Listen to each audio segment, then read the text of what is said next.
All right, so let's now start interacting with these external connections to our smart contract. So the first one that we're going to look at is decimal, then we look at founder, and then we look at the other one. So once I click on decimal, notice that a transaction got fired over here. And since decimal is 0, so it returned me unsigned int 0. So the next thing that I'm going to do is I'm going to click on founder.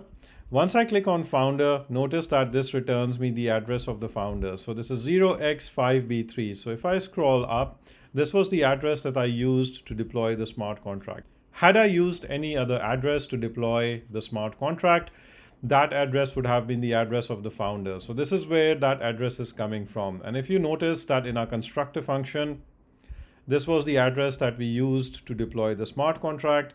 And then this was the address that went from message.sender inside founder.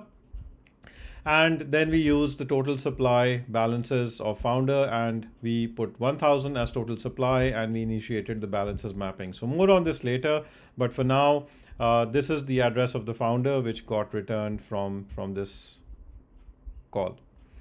The next I'm going to call is name. So let's see what the name should return us. So if I call name, which is a public string variable over here, it should return me block. So I'm going to click on name, and you can see that name returns me block.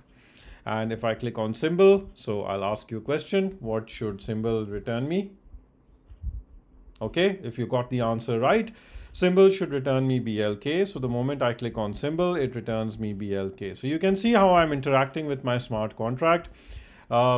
Similar to calling the total supply. So I've got a variable called total supply. And when I fired up the constructor essentially supplied 1000 inside total supply. So the moment I click on total supply, it returns me the total supply. So I hope you are now clear with what does the decimal do, what does the founder does, the name, the symbol, and the total supply.